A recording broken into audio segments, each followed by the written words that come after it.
my 1P family, my 1P people for One Purpose Magazine Digital News. I am here with my first week back of digital news for One Purpose Magazine. So I'm just going to jump right in because it's a lot going on in in the news and in the world. So I usually don't do entertainment stuff, right? That's not my thing, it's not what I do. But I like to engage a little bit with the ratchetness. So I'm just going to have a little fun with it. And today so you all are going to see this Thursday at 8 o'clock. Of course, I pre-record, right? So anyway, today is Tuesday. And last night, I don't know if any of you all watch Real Housewives of Atlanta, but the internet, Instagram, Twitter, even Facebook is going crazy about Porsha's revealing that Porsha Williams, who was an Atlanta housewife, revealing that she's dating one of I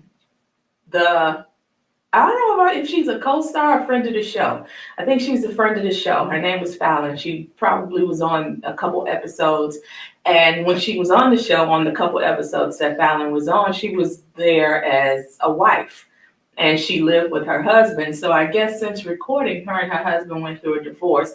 They officially have gotten divorced. And now Porsha, who was at the house of Fallon, and her husband is engaged to Fallon's now ex-husband, who is Porsha's new fiance, and he's also the friend of Porsha's baby daddy. Child, that's a lot. That's a lot of tea. That's a lot going on. But the reason I'm bringing this up is because everyone has made a big deal about this brother, Kevin Samuels, who is on YouTube. And I guess he's on IG, on social. I have a hard time keeping up with social media. So I follow a lot of YouTubes and I'm on Facebook a lot. I'm not gonna lie, I guess I'm old and out of touch. So I don't know what happens on TikTok. Do Snapchat still exist? I don't know. But anyway, I guess, I hang out with old people hang out. But anyway, so this guy, Kevin Samuels, people have sent me videos asking my opinion about some of his commentary that he gives on YouTube. And I've watched a few times. I probably have watched 2 of his YouTubes all the way through. And he talks about high value people and like high value men or something like that. And so, from the beginning, I was just like, well, he's not talking about my group of people. These people are not in my socioeconomic whatsoever. San Francisco, LA, New York City, where the cost of living is higher than 100%, you need to adjust it. So $10,000 a month gets the starting point off for high value. So whatever he says, I guess it could be true, but it doesn't apply to me. So I never got offended to what he said about anything that he said. But watching this Porsha and this Simon, I guess his name is the ex-husband of the young lady Fallon, who Porsha is engaged to. These are high value people, and you see this is what they do. So I'm not shocked. I'm not judging Porsha.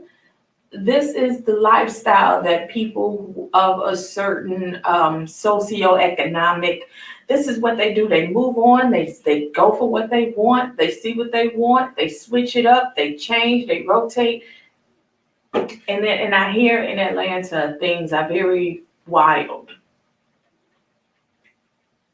So I just like to chuckle and giggle sometimes because we need that, so thank you. Thank you, Porsha. Even if, your life is not for fodder, we find entertainment in it. You are entertainment, you are entertainer, so we just have a little fun with it. That's how I see it. All right. So moving on, there is a lot of things going on in the world when it comes to like social issues and things like that. And currently today, I know that there was a rally being held in, I don't even have my details, but there's a rally being held in North Carolina for the killing of There was a viewing of video that Andrew Brown's family, Andrew Brown Jr., who was killed by the police. So his family finally got to see more footage of the video. And so they did a live show today. And, there's just a lot going on in conversations about police reform. And this week is a week that we kind of pay respect. Last week, we paid respect to nurses. This week is for the men and women in blue, police officers, law enforcement. And, I have just been a little reluctant on saying that or showing my support for I just personally, even from coming from a family who have officers in law enforcement, I really do think that policing needs an overhaul. That's just my personal opinion. Do I think we need to get rid of policing? No. Do I think we need to get rid of prisons? No. Do I think that we need complete reform? Absolutely. So there are issues that's happening with the George Floyd bill that's taking place right now. There was Representative Clyburn had came out with a statement on qualified immunity that many people who have been fighting for that George Floyd bill do not agree with. And then today, I saw that there was something that came out from Colin Kaepernick, who is saying to completely abolish the police departments and prisons. So it's just a lot going on here, and there's a lot to unpack in both of those. So yeah, let's just unpack it. All right, so the George Floyd Justice and Policing Act of 2020. The bill addresses a wide range of policies and issues regarding policing practices and law enforcement accountability. It increases accountability for law enforcement misconduct, restricts the use of certain policing practices, enhances transparency and data collection, and establishes best practices and training requirements. The bill enhances existing enforcement mechanisms to remedy violations by law enforcement. Among other things it does is lowers the criminal intent standard from willful to knowing or reckless to convict a law enforcement officer for misconduct in a federal prosecution, limits qualified immunity as a defense to liability in a private civil action against a law enforcement officer, and grants administrative subpoena power to the Department of Justice in pattern or practice investigation. It establishes a framework to prevent and remedy racial profiling by law enforcement at the federal, state, and local levels. It also limits the unnecessary use of force and restricts the use of no-knock warrants, chokeholds, and in other holds. There's a hold that I can't pronounce that one. The bill creates a national registry, the National Police Misconduct Registry, to compile data on complaints and records of police misconduct. It also establishes new reporting requirements, including on the use of force, office misconduct, and routine police practices. Finally, it directs DOJ to create uniform accreditation standards for law enforcement agencies and require law enforcement officers to complete training on racial profiling, implicit bias, and duty to intervene when another officer uses excessive force. So the bill is gridlocked in the Senate, and House Majority Whip Jim Clyburn, Democrat of South Carolina, came out and said, if we don't get qualified immunity now, then we will come back and try to get it later. But I don't want to see us throw out a good bill because we can't get a perfect bill.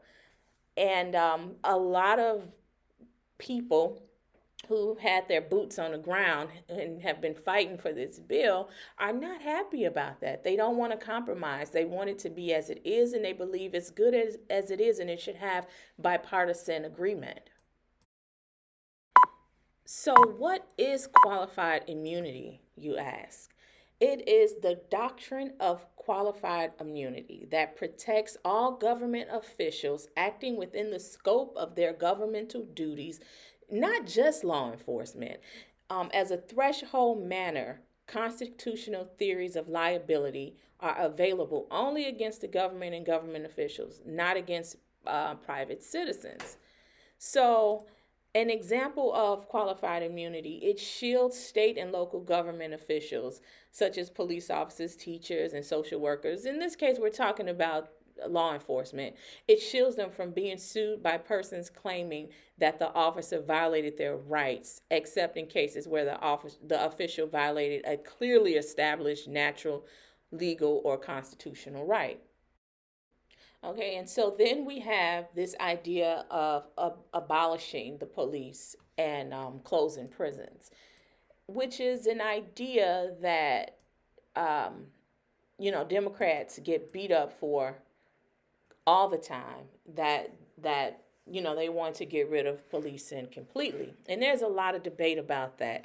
But what this is, and what this conversation is about, it is something that came from the demand for abolition. And so there was the Abolition for the People. It's a movement for a future without policing and prisons. It's a partnership between Colin Kaepernick Publishing and the Medium publication Level that builds on a rich tradition of Black organizing and freedom fighting. This project seeks to introduce abolitionist values, practices, histories, and ambitions to an audience that is looking for a path to a better and more just society. And over the next 4 weeks, they will be publishing like 30 essays from political prisoners, grassroots organizers, movement leaders, scholars, and family members of those affected by anti-Black state violence and terrorism. And each week they will bring a collection centered around a different theme: police and policing, prisons and incarceration, F-bomb reform, and abolition now. So that's just something to look into if that is a area that you want to be involved in. I think it will be interesting. It's a publication called Level. So if you get an opportunity, check that out. Okay, so there you have it. So, with my personal opinion, of course, I personally do not believe that eradicating police departments and prisons is necessary. But I definitely do believe in reform. And the reason that I have a hard time getting to the place where I completely support the police departments, and like supporting the blue and being one of those people that's like completely like an advocate for police office for policing, not officers, but for policing, because I'm looking at it as a complete institution, not individual police officers. So I do not support it because I do not feel like that they have held themselves completely accountable for the bad behaviors and the bad things that come out of policing.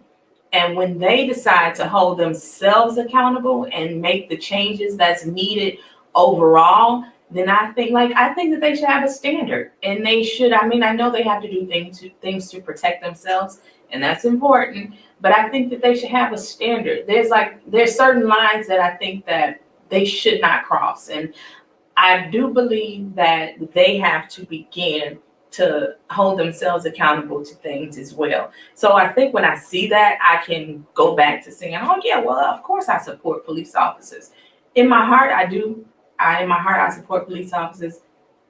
I do believe that policing is important, but I do not agree with it to the degree that we see it in most, especially urban cities now. I've had the privilege of living in suburban areas, so I see, I see the difference. I definitely see the difference.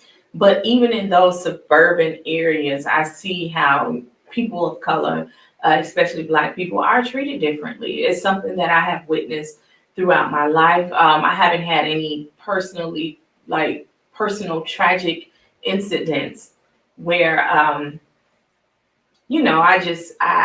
have no zero hope for policing, but I have seen people with what I call a heart issue of hate, where they hate people of color, and the reason I say that, I think that the institution of policing have to hold themselves accountable, because I feel like they have to have a zero tolerance for hate, and I haven't heard that from overall policing overall. I have not heard that there's an absolute zero tolerance for hate, and I think that most Black people, I don't want to speak for the Black community wholly, but I think that most Black people, if we heard that accountability, zero tolerance for hate, and we know that we know that urban communities can get hot and things can be crazy. We know it better than anyone, but we also know that a lot of the problems that happen in urban areas come from the treatment and from the systemic things. But I think that if we heard that taking ownership and accountability for some of the things, and saying that they will do something about it, and actually seeing that come to fruition, I believe that that will begin to change the dichotomy of how a lot of people of color think. But until then, we just see hiding footage, hiding tapes, not taking accountability, blaming people for domestic incidents that happen when police show up to their homes. So until we see that level of accountability, then it's just probably going to be this back and forth, and laws will have to just sift it out and make sense of it for us, unfortunately. But that's the history of this country. So anyway, moving on from that, moving forward from that, it is such a really a tug of war when you talk about policing in America, because you have people on both sides of it, and it's just like Democrat and Republican, red and blue. It's a divided conversation. And so anyway, we just continue to talk about it, continue to sift through some of the facts and talk about it, but still, you still have to love people. You still have to care about people at the end of the day. So anyway, moving forward from that, what else is happening in the news? What else I got? Well, the vaccine. I always talk about the COVID-19 vaccine. So as you all know, they have had emergency use for youth, adolescent youth, something like that. I'll just say youth, 12 to 15 years old, right? So with the Pfizer vaccine, prior to, they had approved it for 16 and up. My son was adamant about getting it. He got the first dose, but then he had to get his meningitis shot to be on record, to be able to even graduate. So we had to get the second dose later. It was just a whole mess. So that's one thing that I would recommend, is that if you're getting your children vaccinated, and if you're getting them the COVID vaccine, make sure that you talk to a pediatrician or your pediatrician. I think that they will be able to balance it out to where your kids are intaking vaccines in a safe way. And if they have to get their annual vaccinations, or not annual vaccinations, it just seems like at that age, kids are always getting shot with some type of vaccine. So it seems annual. But if they are getting vaccinated because they're behind or whatever from being on shutdown, or during the height of the pandemic, and you haven't caught up on your vaccines or whatever, I just suggest that you go and speak with your pediatrician, or speak to a pediatrician, because I don't know if they have even had an opportunity to measure or to evaluate how certain vaccines interact with others with the COVID vaccine, the Pfizer vaccine for COVID-19. So I would definitely recommend that. But we are moving into, I think, a good direction with the vaccine. So it looks like the schools are going to be able to be in class next year. And it is just, that is a whole other conversation. I think that there have been so many studies and so many tests that show that kids are safe in school, but there are so many other areas that teacher unions have been grappling with when it comes to that. So hopefully our children will get to go in the classroom and have a normal school year next year across the country. Not some areas doing this, other areas doing that. Some areas are remote, some areas are hybrid, other areas are in it full-fledged into it. And hopefully we can start the year off next year with kids in school. How about that? Kids just in school and it's just normal and back to work. Oh, yes. This is a conversation that, so we would talk about economic development, right? And Chipotle came out today with, so by the time you all hear this, it's going to be old, but I like to talk about it anyway. I may put this out earlier than 8 o'clock. No. But anyway, Chipotle came out today and said that they are giving all of their employees raises and they're hiring more staff, right? So this is important. I put out a post on last Friday that said, I hear that restaurants are having a hard time getting people to come back to work because of unemployment. Don't let me find out because I will hustle. I will go and apply for jobs at restaurants and be a server on the weekends to make extra money. I have no shame in my game. That's who I am as a person. I like to make money. So if it's out there, if it's something to be made, then I'll do that. But I had sent the comment, that post, not the post, the idea of the post. I sent it to my friend who's in the industry. And she was just like, well, just laying out the facts of the issues that she and others who work in that industry as servers, as waitresses or waiters have to deal with low pay, bad working environments, just, childcare, all of these things that I didn't even think of when I was making my little sly comment.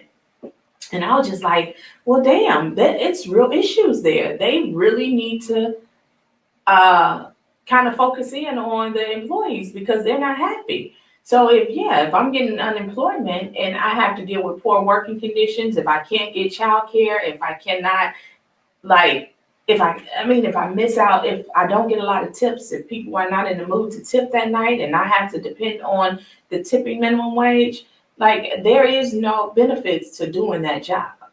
And so I was just really thinking about that. And I went and read a couple articles and seeing how Chicago is trying to work towards passing bills to raise the tipping minimum wage or not, because it looks as though when I was reading that it is not even in the bill or in negotiations with the mayor to have the tipping minimum wage go up. It was something that was left out of the plan to pay people more, which is really insane to me because Chicago is a huge restaurant market. And so I was just wondering, and if in any of the urban cities, if economic development is focusing on minimum wage, tipping minimum wage, because that is an issue that the people who work in that industry are dealing with. And so it's something that should be addressed and has to be addressed. I know that the president addressed childcare reform. He's investing a lot of money into childcare with the new reform that he's proposing. And he's investing a lot. He's planning to invest a lot in the restaurant industry. And my question is, you save the restaurant industry, but how does that kind of pass down to the servers and the serving the wait staff and bus staff and all of the people who really do the grunt of the work, the hard work that fall to the bottom of the totem pole. Who's looking out for them? Who's looking out for them? I don't know. So I thought that was an interesting conversation as we talk about getting back into doing what we do and how we live our lives and do our daily bidding, daily bidding to greatness, daily bidding to greatness. Anyway, so I am glad I was able to come on and have a little chop it up with you with some news topics. This is what I'm excited doing. So if you all are interested, I always throw it in there that I do a weekly, every Friday night, I do conversations and cocktails on Facebook, the senior citizen social app.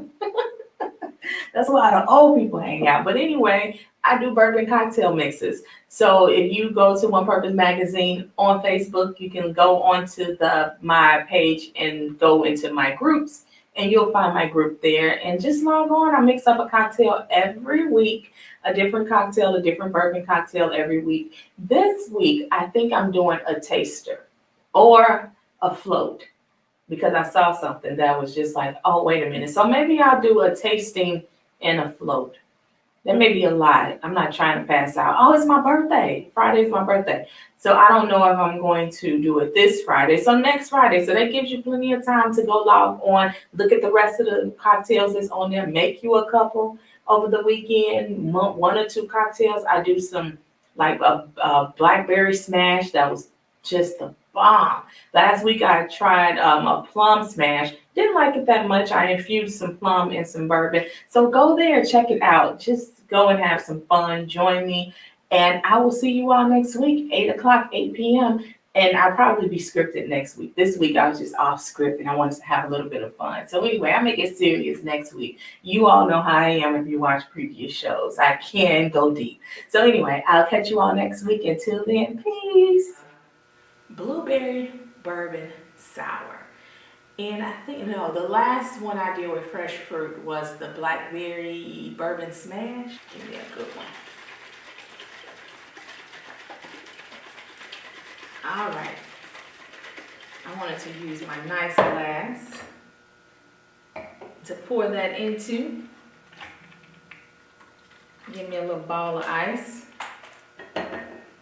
Give it a last little shake. I just feel like I gotta give it a little bit more. But this one is, all right, let's see how that pours. It do have like pulp and blueberry chunks in it. But it looks delicious, right?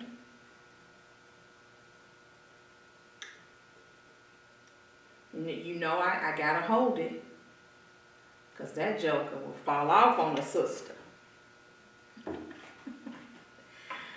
And I'm going to use me a straw or two. It looks like it's strained well. I'm going to stir that around a bit because I didn't put ice in the shaker. I didn't have no room in my shaker.